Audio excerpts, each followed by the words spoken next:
UN, convincing information, sexual violence committed against hostages in Gaza. A UN team says there is convincing information that hostages held in Gaza have been subjected to sexual violence, including rape and sexualized torture. There were grounds to suspect the abuse was still ongoing, the UN said.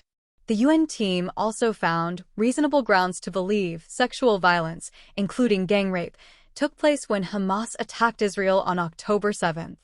Israel's foreign ministry said it welcomed the definitive recognition that Hamas committed sexual crimes.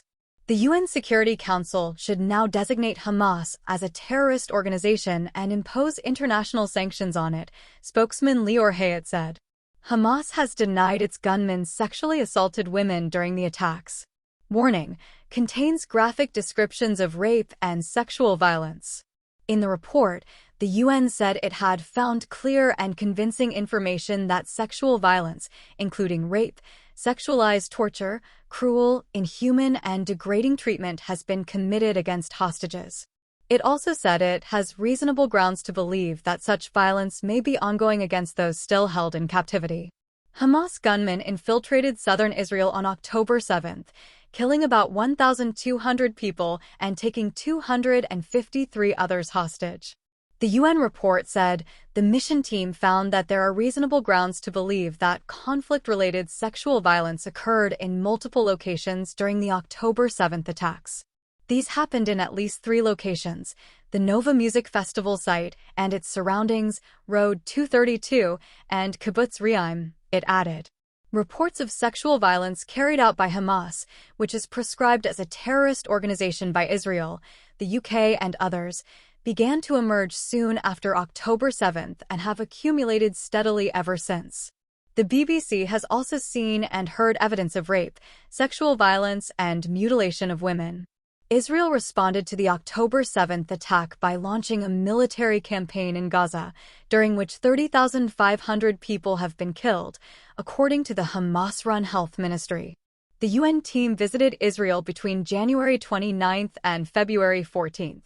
The mission, led by Special Representative on Sexual Violence and Conflict Pramila Patten along with 9 experts, was not investigative in nature, but designed to gather and verify allegations, the UN said. It added that 33 meetings were held with Israeli representatives, and more than 5,000 photographic images were examined, as well as 50 hours of video footage. The report said that, despite concerted efforts to encourage victims to come forward, the team was unable to interview any of them.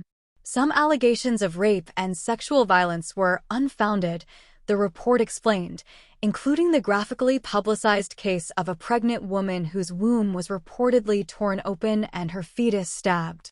Other reports could not be verified due to limited imagery, the UN said.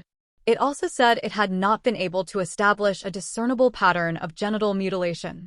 The UN report also said there had been allegations of sexual violence against Palestinians in Israeli custody, including unwanted touching of intimate areas and prolonged forced nudity in detention settings, during house raids and at checkpoints after October 7th. The report said that while no instances of rape against Palestinians were reported, conservative cultural norms could have impeded reporting of sexual assault. Israel's foreign ministry rejected this part of the report. That is a derisive and deliberate Palestinian maneuver aimed at creating an intolerable equivalence between the horrific crimes that were committed and continue to be committed by Hamas and malicious and baseless claims made against Israel and Israelis, Mr. Hayat said. Israel has rejected similar allegations made previously by a panel of independent UN experts as despicable and unfounded. Mr. Hayat also said Israel opposed a recommendation made in the report that the country cooperate with the UN's International Commission of Inquiry, which is trying to conduct an investigation into potential war crimes on all sides. He accused the inquiry of being hostile to Israel. Meanwhile, Israeli Foreign Minister Israel Katz on Monday recalled the country's ambassador to the UN for consultations, accusing the UN of an attempt to silence the grave UN report on the mass rapes. He criticized UN Secretary-General Antonio Guterres for not convening the Security Council to discuss the findings and in order to declare Hamas a terrorist organization. UN spokesman Stefan Dujarric said that Mr. Guterres has fully supported Ms. Patton's work in her visit to Israel. In no way, shape, or form did the Secretary General do anything to keep the report quiet. In fact, the report is being presented publicly today, Mr. Dujarric said.